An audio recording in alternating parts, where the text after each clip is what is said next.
د قل اعوذ برب الفلق او د قل اعوذ برب الناس فضیلت بیان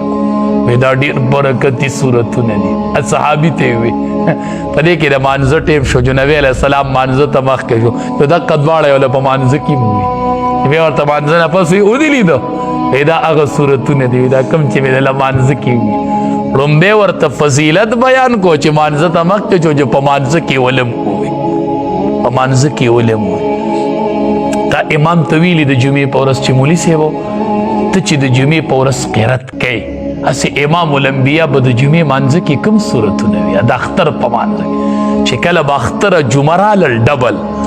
به اختر او به جمعه وه امام الانبیاء به د اختر په مانځه کې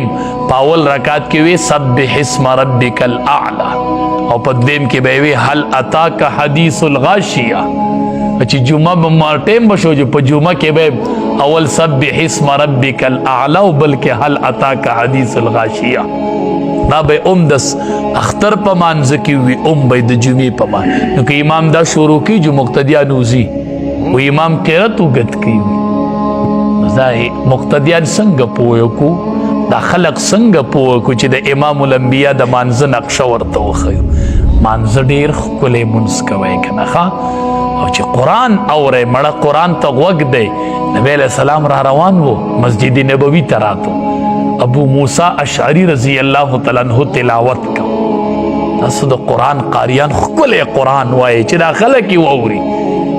قرات کو نو نبی علیہ السلام ورته ولاړ قرات یې ولا اورېدو بیا ورته مسجد نبوی کې وی ابو موسی اشعری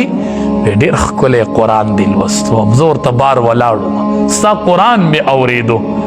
هغه ورته وی د الله حبیبه نو مه خبر نو که ما ته پته وی که نه چې ته زما قرآن ته ولاړې نو ما به نورم قرات ډېر خوږ خوږ ویلی و چې تاله نورم مزه درکړې ده به ډېر ښکلی قرآن وي نو قرآن ډېر په شوق وایو قرات ډېر ښکلی کوو سجده او رکوع ډېر ښکلي لګو ښه نو رب العالمین سره معبودی باطل نشي برابرېدلی داسې معبودی برحق دی سم عبادت غواړي اتاله سم څه درکوي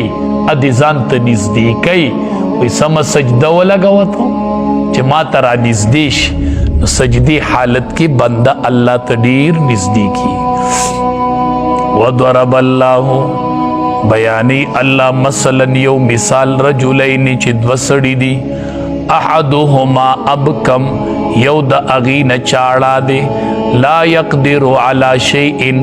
چې قادر نه دی په هیڅ څیز باندې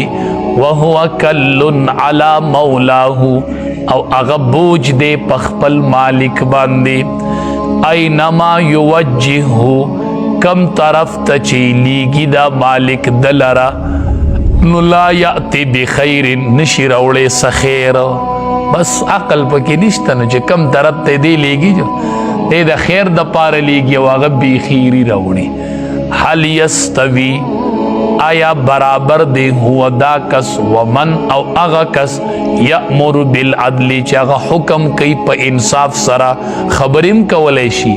د انصاف حکمم کوي وهو علی صراط مستقیم